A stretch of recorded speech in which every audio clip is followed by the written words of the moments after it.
네, 안녕하세요. 성동호 종합 로펌입니다. 오늘은 저희가 사전에 공지해 드린 대로 H1B에 대한 모든 질문과 궁금증을 풀어드릴 시간을 가질 텐데요. 그런 의미에서 역시 질문 사항을 풀어드리는 데는 전문가의 답변만한 게 없죠. 저희 이민법의 이동원 변호사님 모셨습니다. 안녕하세요. 안녕하세요. 무슨 인터뷰 같네요. 네, 무슨 대답하는 것도 아니고 약간 프로그램 같기도 하죠. 네, 변호사님. 사실 저희 로펌의 명실상부한 유튜브 스타라고 제가 감히 말씀을 드리고 싶은데요. 뷰가 몇 개였죠? 뭐 클립 하나만 해도 뭐 4만 개 넘은 것 같은데. 그렇죠? 4만 개요. 네. 4만 개면 이제 뭐 거의 팬클럽을 만들어도 될 것 같지 않나? 구독. 오늘도 구독 많이 해주세요. 그러면 뭐 팬미팅 하나요? 제가 뭐 그 정도 급은 아니고 질문하시죠? 네, 알겠습니다. 네. 네, 안녕하세요. 네, 저희 지금 라이브 챗으로 실시간으로 여러분 질문을 받아드리고 있으니까요. 질문실 사항 있으시면 언제든지 채팅을 통해서 저희에게 보내주시면 됩니다. 네, 그럼 본격적으로 이제 H1B에 대해서 시작해 볼까 하는데요. 트럼프 행정부가 들어섬에 따라서 이제 H1B에 대한 규제가 강화되고 심사 또한 까다로워졌습니다. 그것을 어떻게 알 수 있느냐? 승인율이 감소하기도 하였고요. 추가 서류 요청하는 사태가 남발하는 등 많은 여러분들께서 곤욕을 치르셨을 것으로 예상됩니다.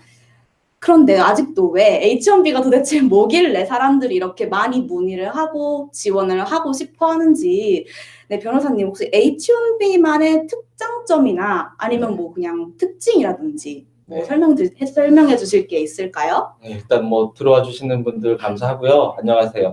전 이동원 변호사고요. 앞에서 이렇게 했듯이 H1B는 저 같은 경우는 이제 H1B를 미국 와서 시작을 했어요. 유학 생활을 마치고 나서 H1B를 시작하는데 어차피 지금 이 방송을 보시는 분들은 다 여기에 관심을 가지신 분들이라서 어느 정도에 대해서 알 겁니다.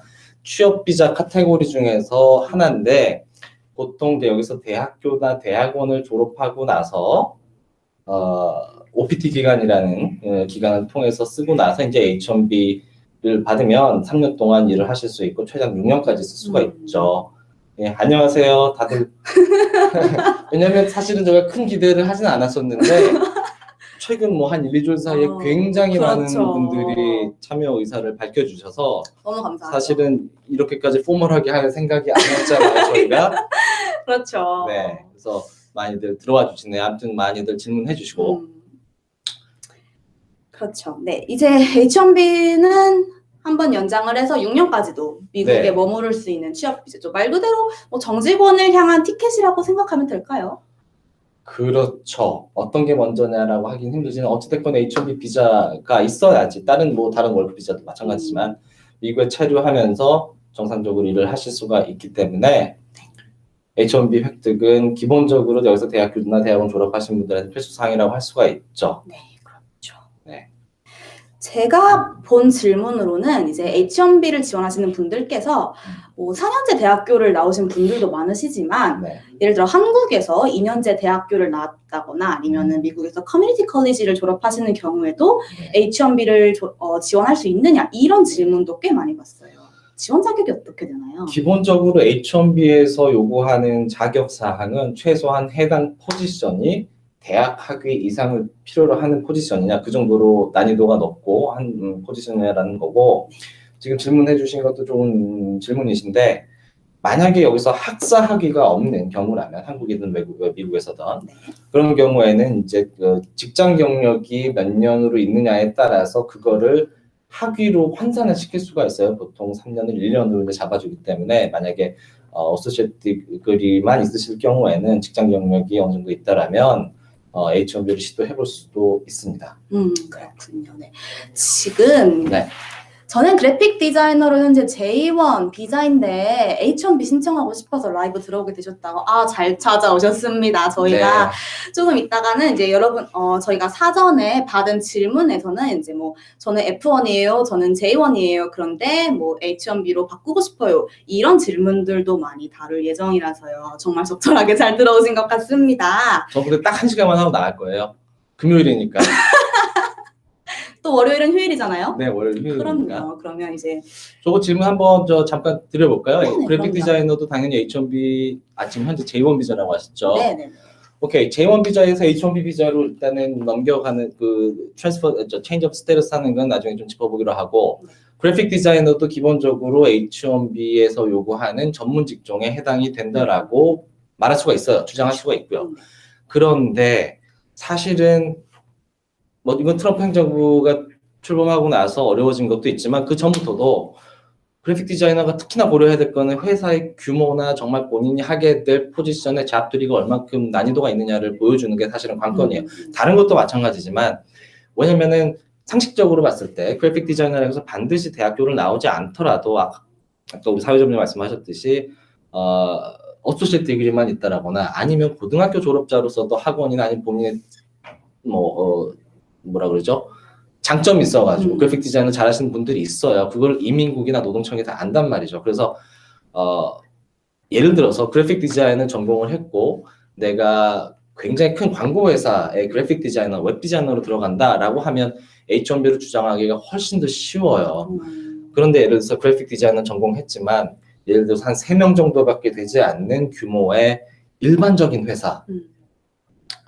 그러면 이민국에서는 보통 추가 서류 요청을 발급을 할 거예요. 왜 이 3명밖에 되지 않는 조그만 회사에서 굳이 그래픽 디자이너라는 포지션이 필요한지, 과연 그게 대학 학위를 가진 외국인이어야 되는지 그걸 아마 물어볼 거예요. 네. 그렇군요. 네. J1 비자에서 H1B 요것도 물어보셨는데 요것도 이제 법적인 이슈가 있으니까 한번 짚어보자면 J1에서도 H1B나 아니면 다른 비자로 미국 내에서 신분 변경하는 게 가능은 해요. 다만 J1 비자분들은 조금 주의를 하셔야 되는 게 2-year residency requirement라고 해서 2년 본국 거주 의무가 있는 경우들이 있습니다. 그런 분들은 일단은 본인의 비자 스탬프랑 또 DS2019라는 폼이 나오는데 그걸 한번 확인하셔서 본인이 거기에 해당되는지 안 되는지를 봐야 되고 만약 거기에 해당되는 걸로 마크가 되어 있으면 국무부랑 또 국토안보부에다가 이민국에다가 J1 웨이버 신청을 또 하셔야 돼요. 그게 또 시간이 걸리는 거고요. 질문들이 이제 들어오네요. 그렇죠. 그죠? 네, 아까 그래픽 디자이너 질문 주신 분께서 제가 스폰 받으려는 회사는 그래도 조금 커서 다행이라고 하시네요. 그렇죠. 네. 아무래도 디자인 회사가 규모가 엄청나게 크기도 또 어렵죠. 이거는 한국에서도 마찬가지일 그렇죠. 것 같아요. 하지만 이제 뭐 또 법이라는 것이 뭐 정확한 공식만 있고 거기에 대입만 하는 거라면 변호사도 필요 없고 판사 검사도 필요 없죠. 작은 회사라고 해서 그렇다고 해서 그래픽 디자이너가 반드시 안 되는 건 아니에요. 3명만 되지 않더라도 이거 자체가 그래픽 디자인만 하는 회사라면 충분히 우리가 알기로 해볼 수가 있죠. 대신 비즈니스 업종에 대한 증명할 수 있는 뭐 브로셔라든지 다른 바이어나 아니면 벤더들과의 컨트랙이라든지 뭐 이런 것들을 제출을 해볼 수도 있고 그렇죠. 네, 그렇습니다. 네. 올해 H1B 접수일은 제가 알기로 4월 2일로 알고 있습니다. 1일이 일요일이라서요. 첫째 주 월요일 날 시작하게 되는데요. 그렇기에 지금이 여러분이 이렇게 라이브 세미나를 들으시고 H1B에 관련돼서 상담 받으시기에 가장 적절한 시기라고 생각이 됩니다. 사실 그래서 저희가 오늘 라이브 세미나를 준비한 거긴 한데요. 지금 질문 들어왔어요. 네. 회사 규모가 클수록 H1B 추첨에 유리한가요? 추첨하고 회사 규모나 아니면 본인의 학력이 뭐 석사든 박사든 그거하고는 전혀 상관이 없고 추첨은 말 그대로 컴퓨터 제너레이트 된 거기 때문에 상관이 없어요. 다만 석사 학위 이상을 가진 분들이라면 유리한 게 먼저 컴퓨터 추첨을 돌리더라도 같은 한 날 돌리는데 4월 중순쯤에 석사 학위자 이상 먼저 마스터캡부터 먼저 돌린 다음에 그래서 여기서 이미 추첨이 된 사람들 2만 개가 되죠. 그 다음에 이분들을 또 한 번 레귤러 캡, 학사 학위 캡에다가 돌려가지고 2번 하기 때문에 마스터 캡 이상일 경우에는 그분들은 2번의 기회가 있는 거예요. 근데 회사 규모하고 상관이 없어요. 그렇군요. 네, 지금 질문 들어왔습니다. 저는 스템 전공 5월 졸업 예정인데 대학교에서 잡을 잡으면 H1B 추첨 없이 100% 발급된다는데 사실인가요? 네, 이 질문이요. 저희가 사전에 받았던 질문입니다. 어떤 질문이냐면 학교, non-profit organization에서 일을 하게 되면 H1B를 추첨 없이 무조건 받을 수 있다고 들었는데요. 이게 맞는 사실인가요? 지금 캡 이그젬트라는 거를 물어보신 건데 네. H-1B 비자가 이렇게 로터리도 돌리고 항상 어려운 것이 1년에 정해져 있는 개수가 있어요. 비자 넘버가 85,000개밖에 안 되질 않아요. 그래서 그런 이 인플로어들 같은 경우에는 당연히 이제 로터리나 아니면 어찌됐건 그 허락된 기간 그 파일링 윈도우 안에만 제출해야 되는데 캡 이그젬트 인플로어라는 경우는 비자 넘버에도 제한이 없고 그렇기 때문에 아무 때 1년 중 아무 때나 제출할 수가 있어요. 접수를. 그래서 보통 캡 이그젬트에 해당되는 경우는 리서치 인스티튜션이나 또는 대학교 이상 대학원도 포함이 되고요. 또 non-profit 어떤 오르게니제이션에서 리서치 기관이나 아니면은 대학교나 대학원 연구기관하고 이렇게 뭐 체결된 곳 이런 곳들에서도 접수가 가능해요. 그분들도 이제 캡 이그젬트 인플로어가 될 수 있는 거죠. 그러면 그런 자신의 인플로이어가 그런 네. 캡 이그젬트 인플로이어에 해당이 되는지 알아보려면 사실 가장 정확한 방법은 뭘까요? 일단은 그거는 본인이 확인하기는 조금 어려울 수도 있어요. 대학교나 정부기관이라고 하면 대부분 캡 이그젬트 인플로이어에 해당이 되는 건 사실이지만 네. 자세히 들어가 보지 않는 한 이민국에서 인정할 만한 캡 이그젬트 인플로이어냐라고 판단하기는 어렵기 때문에 이건 변호사분의 좀 자문을 구하셔야 될 겁니다. 특히나 애매하게 보이는 그 규형 인플로이들이 있거든요. 그래서 저번에 최근에 했던 케이스 예를 들어보면 스테이트 가버먼트 에이전시에서 이제 잡 오퍼를 받았는데 거기서 다른 대학원 기관하고 이렇게 그 MOU를 맺은 학교가 있었어요. 저 기관이 있었는데 그게 이제 컨트랙이나 MOU 맺은 거 이런 것들을 저희가 다 보고 나서 거기에 퀄리파이 한 기관인지를 저희가 판단을 이민국에서 변호사가 먼저 해봐야 돼요. 그래서 기본적으로 그걸 규정하고 있는 레귤레이션상의 데피니션 자체는 굉장히 여러 가지가 있지만 좋은 소식 하나는 있어요. 이번에 H-1B 같은 경우는 캡 이그젬트 인플로이어로부터 만약에 잡 오퍼를 받았다면 작년 1월부로 조금 더 법이 조금 브로드하게 변해져가지고 예전에 조금 더 스페시픽하게 그 요구사항이 있었다면 지금은 조금 더 하이어 에듀케이션하고 좀 연관성이 있다라는 거 증명하기 조금 더 쉬워졌습니다. 아, 다행이네요. 네, 안녕하세요. 만나서 반갑습니다. 네, 안녕하세요. 시작한 지 얼마 안 됐어요. 네, 질문 주셔도 괜찮고요. 저희 계속 질문 받고 있으니까 많이 그리고 이게 올려주세요. 지금 녹화 방송도 나가는 거죠? 그럼요. 이제 저희가 오늘 라이브는 이제 1시간으로 예정이 되어 있는데요. 네. 끝나면 바로 아마 무편집본이 올라갈 예정이고요. 네, 잠깐만. 소피아 H분에서 제 질문도 네. 뭐죠? 만약 한국으로 돌아간 다음에 네. 다른 비자로 미국 입국을 준비한다면 많이 불리할까요? 라고 질문을 주셨는데 네. 이분이 작년에 H-1B에 떨어지신 분인 것 같아요. 그렇죠. 네, 지금 J1으로 체류하고 있는데 H-1B에서 떨어졌어요. 이 상황에서 추첨해서 계속 떨어졌다. 그렇죠. 계속 네. 체류하면서 일할 수 있는 방법이 있을까요? 그게 아닌 것 같아. 다른 비자로 입고 미국 입국을 한다. 일단 H-1B 추첨에서 떨어졌건 아니면 H-1B 추첨에서 붙었는데 심사에서 떨어졌건 그게 다음번에 H-1B 또는 다른 비자 신청을 하는 데 있어서 프레저디스 같지 않아요. 다시 말해서 본인이 충분히 자격 조건만 된다라면 다시 시도를 뭐 2번, 3번, 4번을 하는 거는 전혀 문제가 되지 않는다는 거죠. 네. 그렇군요. 그리고 그래서 한국 들어가셔가지고 어차피 지금 미국에서 체류하실 신분이 없다라면 한국에 들어가신 이후에 다른 뭐 스폰서를 받든지 해가지고 제 H-1B가 됐던 뭐 다른 비자를 통해서 미국에 입국하시는 건 전혀 문제가 되지 않습니다. 그러면 추후 여행 비자나 다른 비자로 미국에 올 때 네. H-1B에 떨어진 기록이 있으면 그렇지 않아요. H-1B 자격에 본인이 퀄리파이 하지 않았다라면 문제가 될 수 있지만은 아까도 말씀드렸다시피 만약에 뭐가 있을까요? 비자 취득하는 데 있어가지고 불법 브로커를 통해서 하는 분들이 있고 아니면 원본 서류가 아니라 그 fraudulent한 그 위조 서류라든지 아니면 이걸 만들어낸 서류가 들어가는 경우도 있어요. 허위로 뭔가를 제출했다라거나 그런 경우 이민국에서 발각이 되었고 그런 이유로 해가지고 H-1B 비자가 기각이 되었다면 그거는 평생 이민국 기록에 남습니다. 그래서 나중에 다른 비자를 신청할 때 한국에서든 미국에서든 친구 관계할 때 그 프로세스가 있어요. 다만 거기에도 항상 예외는 있어요. 그래서 212 D3라는 조항에 의해서 비자 웨이버를 신청할 수 있지만 거기에 대한 거는 지금 여기 H1B 세션에서는 조금 논외를 해야 될 것 같아요. 굉장히 복잡한 분야예요.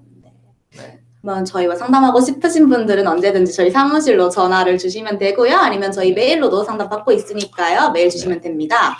아까 전에 고객님이 KBexempt의 경우 기간 상관없이 아무 때나 신청할 수 있다는 말씀이시죠? 네, 맞습니다. 이건 좀 보시고요. H1B PLC 원래 접수 기간이 4월 1일부터 9월 30일인데 보통 로터리를 돌리는 그 해에는 일주일 정도, 4월 1일부터 일주일 정도만 오픈을 해줘요. 그리고 로터리를 돌린다 안 돌린다라는 거는 3월 중순쯤에 이민국 웹사이트에 공지가 됩니다. 그래서 그걸 알아볼 수 있고 KBexempt는 그것과 상관없이 1월, 2월, 3월 아무튼 상관이 없어요. 그렇군요. 네. 그러면 H1B는 이제 신청 기간 정해져 있잖아요. 그러면 네. 빨리 접수하면 접수할수록 좋은 건가요? 그것도 아니에요. 그렇지도 네. 않죠. 근데 뭐가 있냐면 자 요번에 같은 경우 4월 1일부터 2, 3, 4, 5, 6일까지가 아마 된다고 가정을 하면 네. 4월 2일보다 먼저 만약에 이게 내 우편물이 도착을 했다 이미 3월 31일 날 아니면 4월 1일 날 사실 일요일 날은 얘네가 받지 않죠. 3월 31일 날 금요일 날 도착을 했다. 그러면 무슨 문제가 생기냐? 이민국에서 가차 없이 반송을 시켜버려요. 아이고야. 그렇기 때문에 H1B를 준비하는 이민 변호사들은 항상 3월 마지막 날 금요일 날 가장 분주합니다.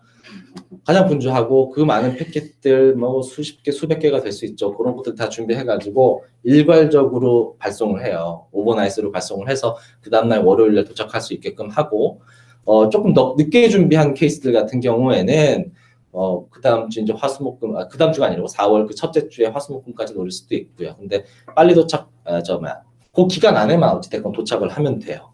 네, 작년에 이상할 정도로 제 주위에서 H1B 떨어진 사람들이 정말 많아요. 왜 그럴까요? 정말 트럼프 때문인 걸까요? 사실 많은 분들이 걱정하시고 계세요. 이제 트럼프 행정부가 들어서면서 이제 규제 자체도 좀 더 엄격해졌고 추가 서류 요청도 많이 들어오고 있고 그래서 상담도 사실 많이 들어옵니다. 과연 정말 트럼프 때문일까요?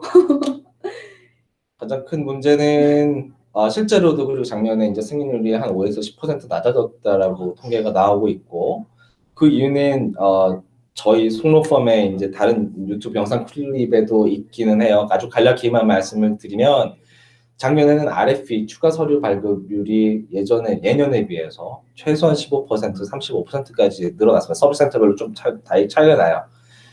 그 주된 이슈 자체가 법적인 이슈인데 이게 들어갈까요? 그냥 프리베링 웨이지라는 게 나와 있죠. 그럼 프리베링 웨이지라는 게 H1B 신청을 하기 위해서는 그게 레벨 1부터 레벨 4까지 있어요. 차등적으로 노동청에서 승인을 하게 되는데 네. 레벨 1은 이제 보통 엔트리 레벨에서 제일 낮은 임금이야. 예를 들어서 어카운턴트라고 봤을 때는 제일 낮은 거. 그다음 레벨 4가 되면 제일 높은 같은 어카운턴트 높은 경력도 필요로 하고 하는 건데 레벨 1 같은 걸로 들어간다고 해서 이 직업군이 스페셜티 아큐페이션 아니냐 그런 거에는 전혀 상관이 없었어요. 기존에는 전혀. 그리고 실제로 미국 인플루어들도 사실 더 높은 임금을 주려는 분들이 많지는 않죠. 그렇게. 그러니까 보통 다 레벨 1으로 지금 준비 들어가고 H1B가 들어가서 아무 문제 없이 승인이 됐었는데 이건 트럼프 행정부의 어떤 정책과도 관련이 있을 겁니다. 미국 노동자를 우선시하겠다라는 그 기조하에 어떻게든 H1B를 좀 승인을 낮추려고 하다 보니 이민국에서 막 머리를 짜가지고 이민국 변호사들과 업체를 만들어낸 게 이거 전문직이라는 건 대학 학위도 필요하고 그만큼 고난이도의 직책이라는 건 레벨 1 제일 낮은 임금을 제시를 받았다? 이게 지금 안 맞는다라고 판단을 한 거예요. 이민국에서는. 그걸 가지고 RFP를 불과 9월, 10월, 11월 이때부터 내오기 시작했던 거예요. 그러다 보니까는 추가 서류에 준비할 만한 대응도 되지 않은 회사들이나 고용주들이나 변호사들도 있었을 거고 그러다 보니 여러 가지 이유를 해가지고 조금 디나이 기각률이 좀 높아졌다라고 봐요. 네, 그렇군요. 네. 석사학위자의 경우 학사학위자보다 H1B를 받을 확률이 높다고 들었는데 스템 OPT의 경우 3년 안에 확실히 받을 수 있다고 봐야 할까요? 요거는 질문이 약간 조금 짬뽕이 된 것 같은데. 그런가요? 예, 그러면 보통 석사 학위자가 학사 학위자보다 H1B를 받을 확률은 높은가요? 아니요. 이거는 예스라고 말씀드리기 조금 힘들 것 같아요. 왜냐면 그래요? 어떻게 보면 이제 추첨은 한 번의 기회가 더 주어지기 때문에 뭐 그 추첨만 가지고 봤을 때는 대학교 학위만 있는 분들보다는 조금 더 나은 상황이겠지만 석사 학위자가 됐건 학사 학위자가 됐건 그 해당 인플로이어에서 받은 잡 오퍼와 잡 포지션 자체 그리고 급여 잡들이 이 모든 거를 고려해 가지고 케이스 스페시픽한 거예요. 그래서 이건 뭐 석사 학위자의 승인율 높다, 학사 학위자의 승인율 높다라고 말할 수가 없어요. 또 하나 H1B는 보통 예년까지는요, 작년 말고 4월 1일 날, 2일 날 그렇게 접수를 하게 되면 이제 이민국에서 심사하는 게 보통 5월 초부터 해서 9월 30일 정도까지는 대부분의 케이스를 심사를 마쳐요. 그리고 매년 그 H1B가 시작되는 건 10월 1일이기 때문에 그래서 그전에 거의 다 마치는데 그래서 지금 3년을 물어보신 건 제가 봤을 때 스템 OPT 익스텐션을 포함해서 얘기를 하신 것 같아요. 스템 OPT로 계신 분들이 좋은 점은 그거죠. OPT는 보통 1년밖에 주어지지 않거든요. 대학 학위로 있는 분들, 대학 학위가 아니에요. 이제 스템 OPT에 해당되지 않는 분들은 네. 그런 분들은 보통 그 해 한 번밖에 H1B 기회가 없어요. 그때 추첨이 안 되거나 H1B에서 기각이 되면 그 다음에 다른 비자를 이제 로 변경하지 않는 한 H1B 시도할 수 있는 기회 자체가 없죠. 근데 스템 OPT는 3년까지 주어지기 때문에 보통 3번까지도 H1B를 트라이 해볼 수 있는 그렇군요. 기회가 있는 거죠. 기회가 있다. 네. 그래서 이제 OPT에 관련된 질문들도 사실 많이 들어왔습니다. 저희가 사전에 받은 질문을 하나 짚고 넘어갈게요. 네. 네, F1 OPT가 5월 말에 끝나는데 내년 H1B 지원하고 추첨 결과 나길 기다리는 중에 OPT가 끝나면 결과 나올 때까지 계속 일할 수 있나요? 라고 질문이 들어왔습니다. 일단은 그게 이제 캡 룰이라는 게 있는데요. 이건 규정 나온 건 이민군 이제 팔렸는데 만약에 이제 4월 1일로 기준을 했을 때 4월 1일로 해요 그냥 4월 1일에 이제 H1B가 파일되는 그 시점에 본인한테 유용한 OPT 기간이 있는 분이라면 그리고 가지고 이게 H1B가 그 당일날 잘 파일이 되면 그래서 이 보통 졸업자들이 5월달에 졸업을 하신단 말이에요. 그렇죠. 그래서 OPT 기간이 그해 7월부터 그 다음에 7월 정도까지 되는 분들이 많아요. 그러니까 보통 OPT가 살아있을 때 H1B가 들어가게 되는데 그런 경우라면 H1B가 계속 펜딩 중이고 아까 그리고 제가 H1B 시작일은 매월 10월 1일이라고 그랬죠. 그렇죠. 그래서 9월 30일까지 자동으로 OPT가 연장이 돼요. 일을 할 수가 있죠. 근데 작년의 문제는 RFP가 늦게 나오고 그만큼 심사 기간이 딜레이가 되다 보니까 이분들이 이제 끝나가고. 기다리면서 10월 1일이 넘어간 케이스들이 굉장히 많았어요. 질문들이 막 들어오네 이제. 일단 땀이 나네? 답변을 해주시면 될 것 같습니다. 아니, 땀이 나서 막 더워가지고 좀 벗어야겠어요. 똑똑하신 분이 잘생기기까지도 되나요? 변호사님 왜 이렇게 잘생기셨어요? 알겠어요. 고마워요. 그런 얘기 되게 많이 들어요. 그건 저희 변호사님 어머니께 여쭤보는 걸로 하겠습니다. 네, 그래서 저희가 무슨 얘기를 하다가 이렇게 됐죠? 네. 자, 그냥 우리 저희 질문 보고 들어가요. 컴퓨터 네네네. 프로그래밍이 전공인 F1 학생입니다. 네. H1B 지원 시 직업이 프로그래밍이 아닌 일반 IT 관련 사무직인데 이럴 경우에는 비자 발급하는데 불리한가요? 이제 우리가 아까 H1B 스페셜티 전문직이어야 된다 포지션 자체라고 말씀드렸었는데 또 하나 중요한 게 그럼 이게 전문직이면 본인의 퀄리피케이션 그건 이제 보통 학위랑 관련이 있죠. 경력도 상관이 될 수 있지만 학위랑 연결이 돼야 돼요. 근데 이제 일반적인 어드미니스트레이티브한 사무직을 한다 컴퓨터 전공하신 분이 그러면 이분이 지원자가 퀄리파이가 되지 않는다라고 그렇죠. 자격증이 없다라고 하게 돼요. 그러면 여기서 이제 변호사의 능력이 나오는 겁니다. 역량이. 변호사는 사실은 이 케이스를 H1B 케이스를 준비를 하게 되면서 지원자랑만 일하는 게 아니에요. 회사 담당자, 보통 HR 담당자나 보통 슈퍼바이저랑 같이 계속 커뮤니케이션을 하게 돼요. 그래서 이 포지션으로 하면 H1B의 승산이 없기 때문에 이런 포지션으로 제한이 가능한지, 이런 오픈 포지션이 회사 내에 있는지에 대해서 조언을 드리게 돼요. 거기에 이제 따라가는 다른 부차적인 설명도 들어가죠. 방금 인플로이어랑도 같이 일을 하신다 하셨는데 저희가 네. 사전에 또 받은 질문 중에 하나가 H1B를 신청할 때 회사에게 부담을 지우지 않으려고 비용은 제가 부담하고 회사는 명의만 빌려주는 식의 절차가 가능할까요? 저희는 어쨌든 법조인이기 때문에 규정대로 말씀을 드려야 돼요. 그런 사례가 실제로도 빈번하게 있는 걸로 알고 있어요. 현실적으로. 하지만 규정 자체, 이미 그 규정 자체에는 H1B 지원을과 관련된 뭐 리걸 피나 아니면은 파일링 피 같은 것들은 회사 쪽에서 부담을 하게 되어 있어요. 그래서 동반 배우자나 자녀가 있어가지고 같이 신분 변경을 해야 되는 경우는 본인이 지불할 수가 있어요. 접수비에 대해서나 거기에 해당되는 변호사비에 대해서는. 하지만 엄격히 금지를 하고 있습니다. H1B 파일링 피나 이런 거에 대해서는요. 그렇죠. 네. 사실 H1B를 고려하시는 분들 중에 동시에 영주권을 고려하시는 분들도 굉장히 많으세요. 네. 지금 질문 들어온 걸 보면요. 석사학위 스템인데 OPT 1년차 하고 2년 연장할 경우 영주권 신청을 1년차 때 하고 3년차 전에 영주권을 받을 수 있나요? 라고 질문 주셨어요. 지금 제일 마지막 질문이었던 거죠. 네네네. 영주권 프로세스는 원래 1년 반에서 한 2년 정도를 잡아야 됩니다. 그래서 영주권이라는 것, 취업 영주권이라는 것도 사실 두 단계가 있어요. 처음 1단계 1년 정도는 노동청하고 관계하는 일이고, 다 이게 되고 나면 이민구로 넘어가서 청원서랑 영주권 신청서를 넣게 되는데, 이 2단계 프로세스, 영주권 신청서가 들어갈 시점에 본인은 유효한 합법적인 비이민 비자 신분을 가지고 있어야 돼요. H1B가 보통 그렇겠죠. H1B 이미 받은 분이라면 그게 연장 3년 기간이기 때문에 이제 타임프레임하고 맞춰볼 수 있겠지만 어찌됐건 석사의 스템 OPT로서 지금 1년 차면은 2년 연장하면은 잘하면은 영주권을 뭐 받을 수는 3년차 전에 받기는 조금 힘들 것 같고 3년 거의 만기쯤 됐을 때 영주권을 받을 수 있을 가능성이 커요. 근데 저는 이 질문은 되게 좋은 질문이라고 생각을 하는 게 H1B가 실제로 추첨해서 안 돼가지고 얼토당토않게 안 되는 분들이 생각보다 많이 생겨요.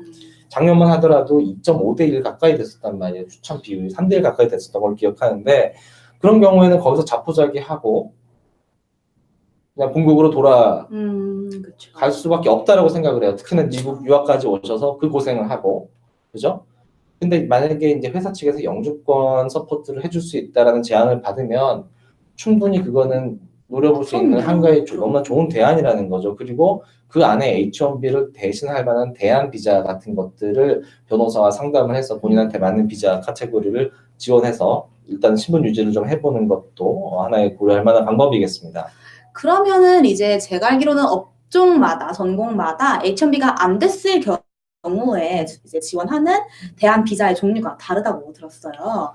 예를 들어 뭐 제가 예전 영상을 봤는데 뭐 예술가는 오비자를 신청할 수 있다. 근데 막 오비자의 지원 조건이 막 오 하고 탄성이 나올 막. 이제 저희 지금 출산 휴가를 가신 제가 팬인 유주연 변호사님이라는 분이 지금 계시고 이제 돌아오실 텐데요. 오비자는 보통 이제 아티스트 비자라고도 많이 알려져 있어요. 하지만 실제로 보면 비즈니스나 에듀케이션이나 사이언스나 아니면은 뭐 애틀레틱 이런 부분들도 다 신청을 가능한 비자예요. 그리고 H1B에 비해서 장점이 있다면 오비자 역시 어떤 정해진 그 비자 넘버가 없어요. 그래서 본인이 거기에 충족한다면 자격 요건이 충족한다면 연중 아무 때나 신청을 할 수가 있고 또 H1B 같은 거는 6년이라는 정해진 시간이 있죠. 하지만 오비자 같은 경우는 익스텐션 하는 데 있어서 정해진 캡이 없어요. 그래서 사실은 지금의 그 규정상으로 보면 언리미티드 아주 무제한으로 연장도 가능하고요. 하지만 H1B는 또 아주 전혀 다른 스탠다드를 가지고 있기 때문에 변호사와 일단 그것도 아마 상담을 받으셔야 돼요. 그렇죠. 네. 근데 뭐 아무튼 뭐 그래픽 디자인도 되고 패션 디자인, 아키텍 디자인 뭐 이런 일단 예술계 쪽에서 아니면 그냥 순수 예술 하신 분들, 음악 하신 분들 그런 분들도 같이 가능하고 특히나 저희 송록점 이민팀이 오비자 잘하는 걸로 유명하죠. 라고 이민팀의 수장님께서 말씀하셨습니다. 믿고 따르시면 됩니다. 네. H1B 신청할 때 연봉에 따라 4단계 레벨이 있다고 들었는데 혹시 연봉이 단계별로 어느 정도 이렇게 레인지가 잡힐까요? 이제 그게요. 직업별로 다르고 또 지역별로 달라요. 지역별로 다르다는 건 그냥 스테이트 주별로 다른 게 아니고 그 스테이트 안에서 카운티별로 달라요. 뉴욕이라고 하더라도 퀸스 카운티도 있고 뉴욕 카운티도 있고 뭐 다 다르죠. 그렇죠. 그런 식으로 다 틀려서 이제 제가 딱 말씀드리기는 힘들지만 예를 들면은 제가 지금 이거는 저 자료가 없어가지고요. 그냥 어카운턴트라고 봤을 때 뉴욕이 아마도 지금 레벨 1이 되면 한 4만 불 언저리대가 될 거예요. 근데 거기서 이제 레벨 2로 가면 갈수록 5천 불 이렇게 올라가는 경우가 있고 CEO로 보면 뉴욕 시리로 봤을 때 CEO 포지션으로 H1B 들어가는 분 사실은 흔치 않고 제가 작년에 한 분 하셔가지고 레벨 1이 15만 불이더라고요. 그리고 한 5만 불씩 올라가더라고요. 레벨 별로. 그래서 레벨 3, 레벨 4 되니까 30만 불 정도가 됐던 케이스가 있었어요. 그 정도면 투자 이민을 고려해도 되지 않을까요? 많이 하시네요.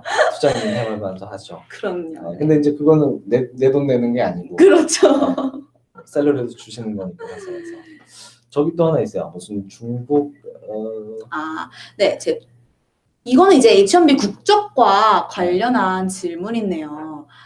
제 중국인 친구가 이번에 H1B 신청하려고 하는데 혹시 국적에 따라 불이익이 있을까요? 아니요. 국적에 대한 불이익이 따로 있진 않아요. 취업 영주권이나 가족 영주권 같은 경우는 국적에 따라서 비자 프레퍼런스가 있는 카테고리에서는 국적별로 좀 나뉜 거 있습니다. 그래서 엘살바도르, 중국, 인도 이런 데들은 이제 이민자 수가 너무 많고 적체 기간이 길어가지고 기다리는 게 있는데 H1B 같은 일반 비이민 비자 같은 경우에는 나라 국적별로 구별을 두질 않아요. 다만 H1B도 아마 조금 다르긴 할 텐데 이제 중국인 같은 경우에는 이제 미국 정부에서 국무부에서 비자 스탬프 나중에 H1B 스테러스로 신분 변경되고 나서 본국 가서 이제 비자 스탬핑 때문에 인터뷰를 하죠. 왜냐면 그래야지 외국도 왔다 갔다 잘 하니까. 그렇죠.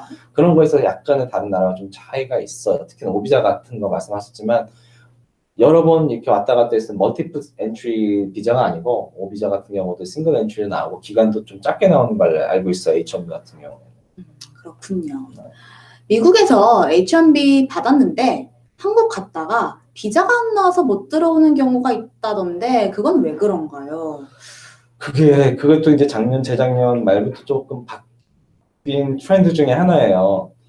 예전에는 우리가 이민 신분이라는 게 있고 비자라는 게 있는데 우리가 그냥 통상적으로 비자 하잖아요. 근데 그렇죠. 이민 변호사들은 그걸 좀 확실하게 구별을 해요. 신분에 해당하는 스테러스와 비자 알파벳 A, B, C, D 이런 비자 클래시피케이션별로 달라지는 게 있는데 기본적으로 여기서 H1B 신청을 하게 되잖아요. 그러면 이민국에다가 접수를 하는 거예요. 미국 내에 있는 이민국에다가.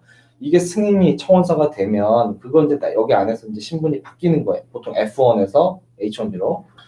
아까 말씀드렸다시피 왔다 갔다 하려면 여권에 비자 스탬프가 있어야 돼요. 우리가 놀이공원 가면 어드미션 티켓이 있어야 되는 것처럼. 그러면은 비자 스탬프를 받으러 이제 본국에 간단 말이에요. 예전 같았으면 미국 이민국에서 이미 청원서라는 걸 승인을 해준 상태면 영사관에서는 대부분 오케이 이미 승인을 했으니까 거의 뭐 아주 기본적인 질문하고 승인을 해줬어요. 그런데 작년부터 특히나 조금 달라진 것이 있다면 이민국 승인을 했다 하더라도 영사관에서 자체적으로 또다시 인베스티게이션 하는 경우도 있고 그래요. 그래서 예전에는 아주 절차적인 문제였다면 절차였다면 이제는 지금 비자 스탬프 준비도 좀 꼼꼼하게 하셔야 된다. 특히나 본인이 무슨 일을 할 거라는 거 정도도 알아야 되고 얼마의 샐러리를 받았다는 것도 알아야 되고 그렇죠. 하는데 전혀 그런 것도 모르는 분들이 좀 있어요. 그런 경우는 당연히 영사나 인터뷰할 때 의심을 할 수밖에 없죠. 그렇죠. 저도 대사관에서 인터뷰를 할 때 제 앞에 있는 분이 샐러리 얘기를 못해서 네. 거절당한 걸 제가 눈앞에서 본 적이 있거든요. 그래서 실력 있고 경험 있는 변호사라면 당연히 이렇게 비자 인터뷰 하시기 전에 보통 모의 인터뷰도 제공을 해드리고요. 특히나 저희 이민팀도 그렇고 물론 다른 이제 이민 변호사 사무실의 로펌에서도 그렇게 합니다. 그래서 그런 것들을 본인이 요청을 하실 수 있어야 돼요. 그냥 서류만 가지고 가면 되겠지라고 그냥 몇 번씩 갔다가 우리 저기에서 잡 인터뷰를 가더라도 아니면은 소개팅을 하더라도 다 꽃단장하고 준비하고 가잖아요. 네. 마찬가지로 그냥 무턱대고 가시지 말기 바랍니다. 네. 사실 H1B를 신청하면서 영주권 얘기도 아까 잠깐 나왔었는데 그 전에 사전 들어온 질문이 있어서 하나 더 짚어볼게요. 이제 석사 박사는 H1B를 신청하면서 동시에 영주권 신청이 가능하다고 들었는데 가능한가요? 이것도 아까 질문 사실 좀 비슷하긴 해요. 그리고 이게 꼭 석박사라고 해서 동시 진행이 가능하다라고 말씀드릴 수는 없고 그냥 학사학위자만 이더라도 상관이 없고 심지어 학부 과정에 있는 분들이라고 하더라도 F1 비자예요. OPT 프로그램까지 들어가지 않은 졸업하기 전 F1 비자라 하더라도 본인을 영구적으로 고용해줄 만한 그 미국 고용주 스폰서를 찾는다면 본인이 F1으로 있는 대학교 1학년 때부터 영주권으로 들어갈 수가 있어요. 왜냐하면 취업 영주권이라는 거는 내가 현재 지금 이 고용주랑 같이 일을 해야 되는 게 아니고 이 영주권 절차가 다 끝나고 나서 영주권이 승인되면 그때부터 이 고용주와 일을 하겠다라는 미래지향이에요. 그렇기 때문에 이게 꼭 내가 H1B 상태에서 영주권으로 가야 된다? 그건 아니에요. F1 신분 때도 충분히 신청이 가능합니다. 그런 스폰서가 있으면 저도 참 좋을 텐데요. 네, 그래서 인턴이나 특히나 대학교 때 학부 과정이든 대학원 과정에서도 꼭 졸업하고 나서 OPT를 쓰는 것만 알고 있으신데 그렇지 않아요. 학교 레지스트라나 아니면 인터넷 스튜던트 오피스 같은 데 가시면 CPT라는 걸 한번 여쭤보세요. 네, 그러니까 졸업하고 나서 포스트 컴플리션 OPT가 아니고 학기 중에도 커리큘럼과 관련된 CPT라는 걸 통해서 일주일에 정해진 시간만큼 그 해당 고용주를 위해서 일할 수도 있어요. 그럼 합법적으로 일을 할 수도 있고 시간 동안 보통 20시간 넘지 못합니다. 그리고 페이도 받을 수 있고 그리고 혹시나 예쁨 받아가지고 자국보를 미리 받을 수 있다라면 그것만큼 졸업했을 때 든든한 그렇죠. 네, 보장이 없겠죠. 사실 그거는 꼭 이민이 아니더라도 그렇죠. 국내에서 학교를 다녀도 누군가 날 고용해주면 정말 감사할 일일 것 같아요. 그래서 그렇죠. 영주권 질문이 하나가 더 있어요. 네. 이거 H1B는 회사에서 스폰해주겠다고 하는데 확률이 낮으니까 바로 영주권으로 신청할 수 있는 방법은 없나요? 이건 현재 신분에 따라 다르지 않을까요? 네, 요건 이제 조금 더 깊이 들어가면 좀 복잡한 내용이 있는데 아까도 말씀드린 것처럼 이민국의 영주권 신청서 폼 넘버로 하면 I-485라는 건데 요게 들어가는 시점에 준해서 그 당시에 합법적인 이민 신분이 있어야 돼요. 그렇게만 되면은 사실 이제 규정상은 오케이예요. 그러고 나서 본인이 더 이상 F1을 유지하지 못하게 되었다든지 H1B를 유지하게 못하게 되었다든지 그래도 영주권 심사 또는 자격 요건에는 상관이 없습니다.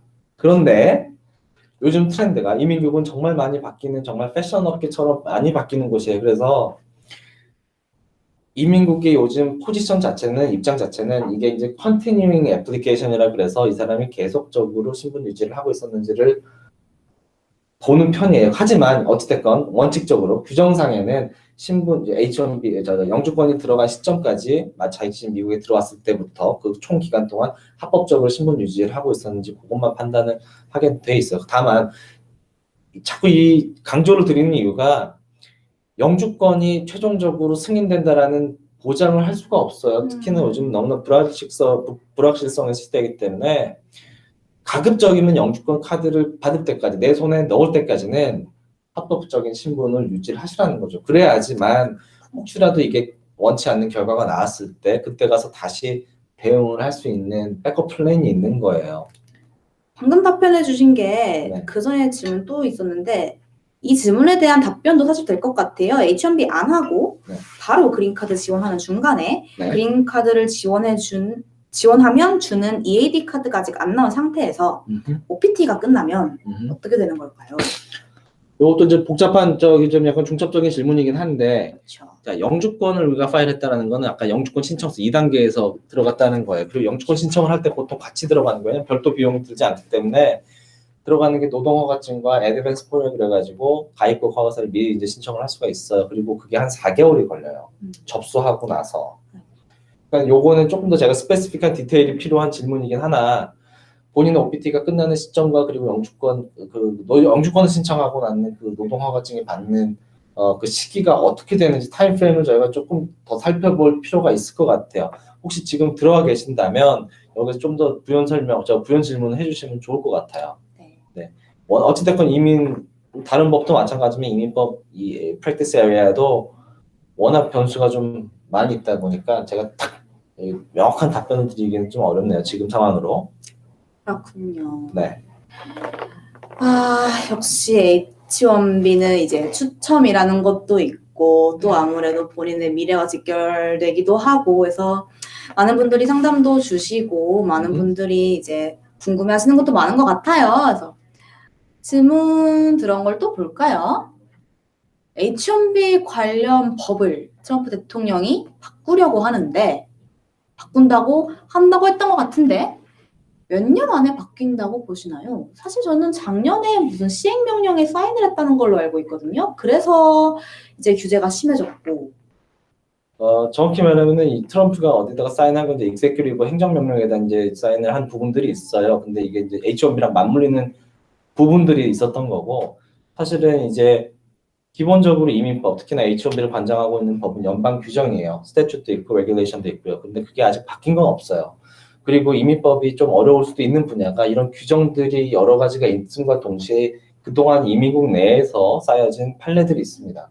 그거를 대통령 한 사람이 특히나 미국이라는 사회에서 한순간에 바꾸기는 굉장히 힘들어요. 다만 행정적인 규제라고 할 수는 없지만 아주 인터널리하게 이런 작년에 RF가 나왔던 것처럼 이건 말이 안 되는 거고 전국에 있는 이민 변호사들이 특히나 이민 변호사 협회에서 이거는 헌법과 위배되는 건 아니지만 그동안 이민국 정책이나 아니면 이민국의 입장 이걸 해석하는 입장과 전혀 대치된다라고 해서 반기를 지금 들고 있지만 어찌됐건 이건 행정적인 절차라서 우리가 이렇게 만약에 이민국의 포지션이 바뀌면 거기에 껴 맞춰서 일단 들어가야 돼요. 리걸 아큐먼트만 하고 있다가라가는 이거는 어차피 디나이가 되고 결국 그 피해는 고용주와 신청인에 돌아가기 때문에 그래서 지금 요거 질문하신 거는 제가 안 바뀌었으면 좋겠어요. 이민 변호사로서도 왜냐하면 이게 바뀌고 나니까 일이 너무나 많이 늘었고 그리고 이걸로 인해서 기각되는 케이스들이 저희 로펌에서 다행히 없었습니다만은 너무 많아요. 그래서 재심 신청 이제 일종의 항소인데 재심 신청 문의가 굉장히 많이 들어왔어요. 작년 말부터 올해 초중 지금까지도 근거 없이 바뀌면 안 된다고 생각을 해요. 지금 채팅창에서 네. 동맹을 결성하셨어요. 트럼프 나빠요. 트럼프 나빠요. 그니까요. 유유유유. 네, 저희도 별로 이렇게 좋아하진 않아요. 변호사님을 괴롭히는 바쁘게 만드는 네. 그런 행정부네요. 참. 네, 캐나다에서 직장을 구하는 사람들도 많을 텐데 캐나다 비자 신청 경우도 미국처럼 힘들까요? 캐나다 비자 TN 비자 말씀하시는 것 같은데 캐나다에서 미국의 직장을 구하시는 분들을 말하는 거겠죠? 그렇겠죠. 네, TN 비자는 사실은 H1B에 비해서는 훨씬 더 간단해요. 절차도 그렇고 비용도 아무래도 그렇고 일단 캐나다 시민권자분들한테 해당이 되는 비자고요. 입국 이제 서류를 다 준비해가지고 이민국에다가 뭐 제출할 필요도 없이 기본적으로 미국에 입국하면서 공항 입국대나 아니면 국경 그 폴 오브 엔트리에서 제출하면 되는데 기본적인 시스템 그 메커니즘 같아요. 그 스페셜티 아큐페이션에 해당하는 대학 이상의 학위자를 가진 분들이 신청을 할 수가 있고 거기는 조금 더 스페시픽하게 TN 비자에 해당되는 직업군이 나열이 돼 있습니다. 그거는 뭐 이민국 웹사이트에서도 확인이 가능하고요. 네, 그렇습니다. 아까 전에 이제 그래픽 디자이너이신 분께서 주신 질문이었죠. 네. 뭐 H1B가 안 되면 전 어떻게 해야 됩니까? 라고 해서 저희가 오비자라는 대안을 드렸었는데요. 네. 제가 알기로는 이비자도 존재를 하는 걸로 알고 있어요. 이비자? 네, 이비자의 뭐 지원 자격이나 요건이나 또는 H1B에서 떨어지신 분들 중 어떤 분들이 지원을 고려하시면 좋을지 한번 설명해 주시면 좋을 것 같은데요. 요건 그냥 간략하게만 짚고 넘어갈게요. 일단은 기본적으로 H1B를 신청했다가 로컬에서 탈락이 되신 분들, 추첨이 안 된 분들은 보통 OPT 기간 안에 있을 확률이 대부분입니다. 그래서 보통 이런 분들이 선택하는 방법은 귀국하지 않고 미국에 난도 체류해가지고 내년도 H1B나 다른 비자를 시도해볼래 할 때는 가능하다면 시간이 허락한다면 대학원 과정으로 진학하는 것 아니면은 같은 레벨에서도 다른 과정을 한번 수강해보는 것도 저는 권해드리고 그거 더 이상 공부하기 싫다 그러면 E1, E2 비자도 해당이 될 수가 있어요. 이거는 본인이 소규모 자금을 가지고 회사를 창업을 하든지 아니면 테이크오버를 할 수도 있어요. 있는 비즈니스를. 그래서 소규모라고 했지만은 이게 정확히 정해진 금액은 없지만 그리고 그 해당 비즈니스에 들어가야 되는 실제 투자액만큼 들어가야 되는 거는 이제 미국 규정 나와 있지만 보통 한 20만 불에서 3, 40만 불 가지고 시작을 할 수가 있어요. 이것도 사실은 대학이나 대학원 막 졸업하신 분들이 가지고 있을 수 있는 본인의 통장에 있을 수 있는 금액은 아니에요. 근데 만약에라도 여유가 있거나 아니면은 가족이나 누구한테 지원을 할 수 있다라면 사실은 바로 창업을 해볼 수 있는 것도 하나의 방법이에요. 특히나 보면은 컴퓨터 쪽 전공하신 분들도 바로 이렇게 창업하시는 분들도 있어요. 그렇게 되면 이투비자도 한번 트라이를 해보실 수가 있는 거죠. 네. 네, 회사의 서포트로 H1B랑 영주권 프로세스 중 받고 나서 서포트를 해주신 회사를 말씀하시는 것 같은데 회사를 옮겨도 상관이 없나요? 이직을 해도 상관이 없을까요? 자, H1B랑 영주권 프로세스 중에 옮기는 거 요것도 굉장히 어려운 질문인데 첫 번째로 H1B 펜딩 기간 중에 내가 지금 처음으로 H1B를 시작했는데 H1B가 아직 심사가 끝나지도 않은 기간 동안에 회사를 옮기면 그 H1B 자체가 withdraw가 되는 거예요. 취소가 되는군요. 취소가 되고 그리고 특히나 그 해 로터를 통과해가지고 만약에 H1B 통과가 된 케이스라면 본인은 만약에 내년에 H1B를 다시 신청을 할 때 또다시 H1B 로터리를 또 거쳐야 돼요. 물론 또 로터리 한다는 가정하에. 그렇기 때문에 H1B 일단은 넣어놨고 다른 데로 옮기고 싶더라도 적어도 10월 1일 딱 하루라도 회사를 다니고 옮기셔야 돼요. 트랜스퍼 퍼티션을 그러면 이민국에 파일을 할 수가 있고 트랜스퍼 퍼티션을 이민국에 접수하는 순간 이게 승인까지 기다리지 않더라도 접수하는 순간 본인의 H1B로서 일을 할 수 있는 합법적으로 일을 할 수 있는 기간이 240일 동안 자동으로 연장이 됩니다. 그리고 보통은 한 3에서 6개월 안에는 H1B 트랜스퍼 퍼티션이 승인이 되어 결과를 알 수가 있고 프리미엄 프로세싱이라는 거 추가 비용을 통해서 이민국 접수를 하게 되면 10월 만에 결과가 나오니까 훨씬 더 좀 안정감을 얻을 수가 있죠. 영주권 프로세스 중에 트랜스퍼를 해도 되냐? 이거는 또 이거랑 전혀 다른 문제예요. 영주권 프로세스가 어느 단계에 와 있느냐에 따라서 지금까지 진행해 온 거를 다 뒤엎고 새로 시작해야 될 수도 있고 그만큼의 시간과 비용 낭비가 있을 거고요. 어느 정도까지 와 있는 단계 예를 들어서 140 그 영주권 청원서라는 게 들어갔고 이게 영주권 신청서를 들어가야 되는 게 6개월 이상 펜딩이고 이럴 때는 조금 더 유식한 말로 probability review라고 해가지고 지금까지 했던 걸 그대로 살려가지고 다른 회사로 이직해서 그 다음 단계부터 이어갈 수가 있어요. 예전에 들어갔던 거는 살려서. 이게 조금 복잡한, 무슨 말인지 잘 이해가 안 되죠? 안 돼요. 약간 멍 때릴 것 같아요, 지금. 영주권, H1B가 됐건 영주권 프로세스 중이던 이거를 이직하기 전에는 반드시 저거 제발 좀 이민 변호사랑 상담을 해보고 옮기세요. 그렇죠. 최근에도 그랬던 분이 한 분 계셨는데 이직을 할 때 어쨌든 H1B만 넣고 우리 얘기해요. 영주권은 되게 더 복잡하니까. 영주권 H1B 지금 펜딩 중에 옮기거나 아니면 승인을 받고 옮겼다고 하더라도 하루도 안 다니고 이렇게 옮기게 되면 뭐가 있냐면 우리가 트랜스퍼 파티션 이직을 하는 새로운 회사를 통해서 H1B 파티션을 넣게 되면 내가 그동안 여기 회사에서 일을 했다라는 걸 증명을 해야 돼요. 그럼 페이스톱 급여 명세서 들어가야 되고 뭐 재직 증명서 들어가야 되고 하는데 그런 거를 못 받는단 말이죠. 10월 1일 이후에 옮긴다 하더라도 제발 뭔가 액션을 취하기 전에 이게 이민 이슈와 연결이 돼 있는 거라면 변호사분과 그렇죠. 전화 한 번만 하셔도 돼요. 사실 신분이 불안정한 것만큼 뭐 더 불안한 것도 없을 텐데요.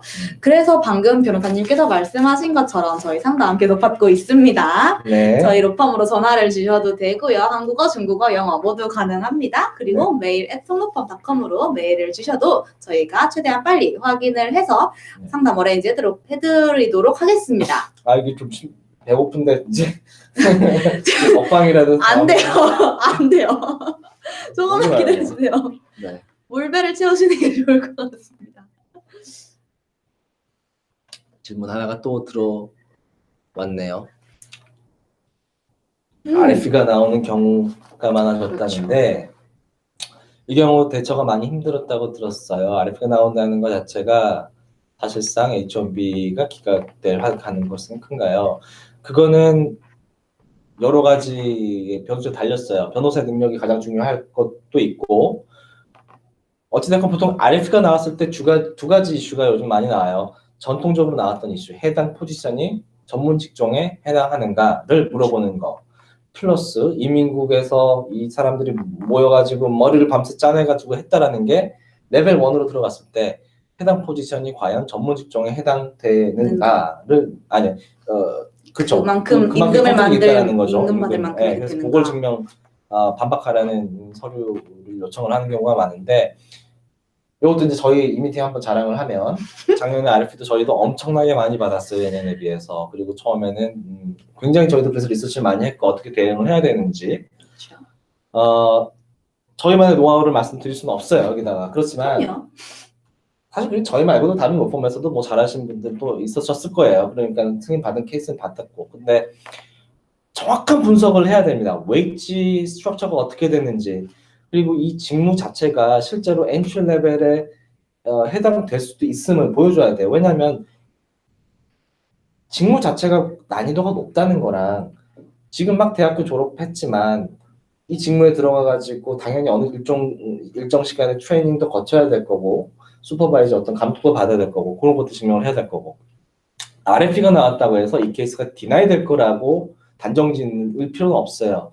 RFP는 H1B뿐만 아니라 다른 모든 비자 카테고리 또는 영주권에도 RFP라는 건 발급이 돼요. 거기에 되게 현명하게 대처를 할 수가 있으면 충분히 H1B 승인을 받을 수가 있습니다. 다만 딜레이가 될 뿐이죠. 그렇죠. 그리고 저희 이민팀의 장점이라면 애초에 RFP가 안 나오게끔 처음부터 준비를 하려고 굉장히 해요. 애정이 많으시네요, 이미. 저도 이민법 많이 해가지고 오래 해가지고 파일가 있죠. 네, 저희 블로그에 보시면요. 블로그 또는 송동호 종합로퍼 웹사이트에 보시면요. RFA 대응에 대한 성공 사례들도 많이 나와 있습니다. 혹시나 보시면서 이거 내 사례 같은데 하면은 마음속으로 공감하시고 저희에게 전화를 주셔서 상담 요청하시면 됩니다. 변호사님 도움을 받으려면 언제쯤 연락드리는 게 이상적인가요? 스폰서 받을 회사에서 오퍼를 받은 직후인가요?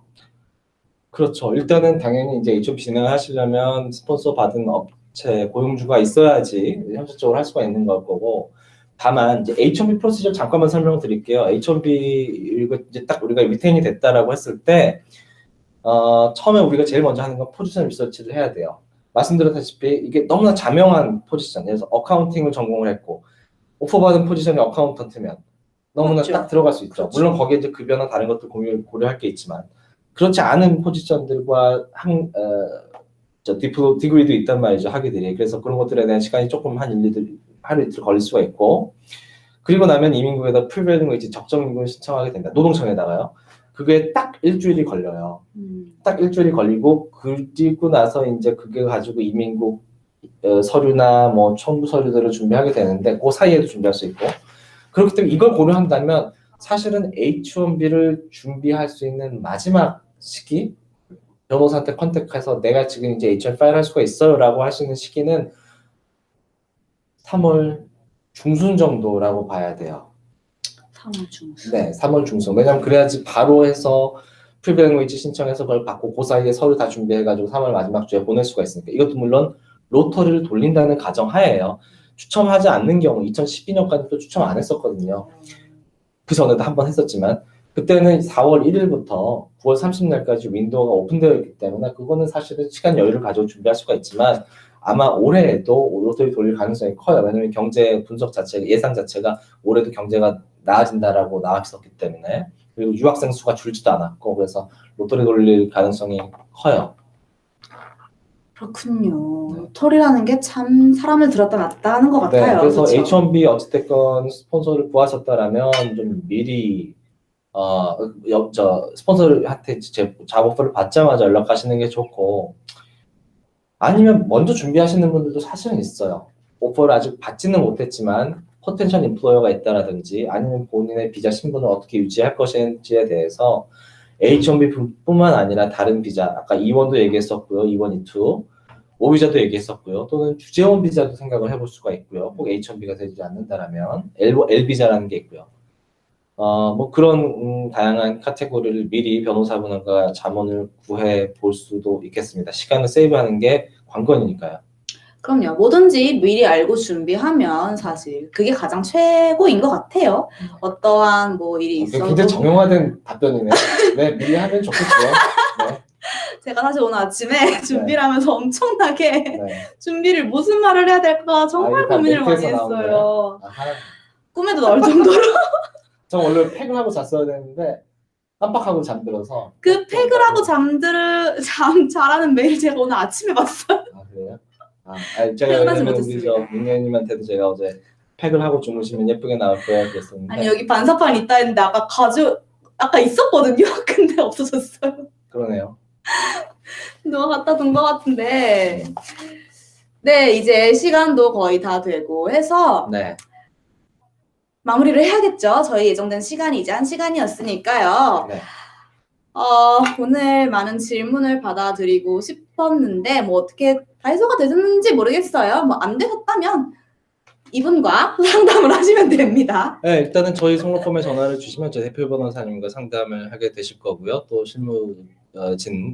능력 있는 변호사분들과 스태프들이 많이 있으시니까 연락 주시고, 아무튼 고민이 있으시다면 꼭 저희가 아니어도 좋습니다.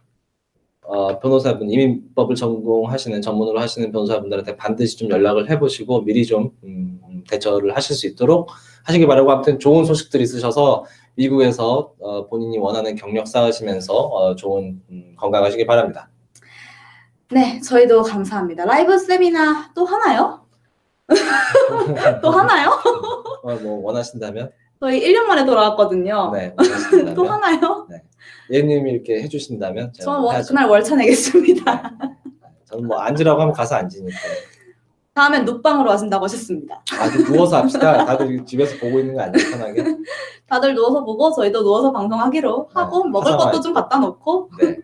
그렇게 하면 좋겠네요. 네. 그냥 수다 떠는 것처럼. 그럼요. 얼마나 편안하고 역시 편안한 게 최고라고.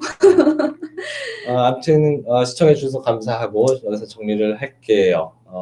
감사합니다. 네, 감사합니다. 네. 저희 성동구 종합로펌 유튜브 채널에는요, 오늘 라이브 세미나 영상을 비롯하여서 많은 법률 칼럼들과 그리고 성공 사례들도 칼럼 영상으로 많이 올라와 있으니까요. 구독하는 거 잊지 마시고요. 저희 채널 유튜브 채널 구독하시면 새로운 영상과 소식을 제일 먼저 받아보실 수 있습니다. 저희 또 블로그도 있고, 티스토리도 있고, 최근에 인스타그램도 열었어요. 아, 그래요? 네, 이제 동원 변호사님의 데일리룩이 인스타그램에 올라갈 예정입니다. 그래요? 좀 나쁜 짓 하고 다니면 안 돼요. SNS를 안 해서. 끊어요, 이제. 나는 그래요. 네, 저희 플러스 친구도 새로 오픈했으니까요. 많이 아껴주시고 찾아주셨으면 감사하겠습니다. 저희는 그럼 다음 시간에 다시 한번 좋은 기회로 찾아뵐 수 있으면 좋겠네요. 네, 지금까지 안녕. 시청해주셔서 감사합니다. 안녕. 구독.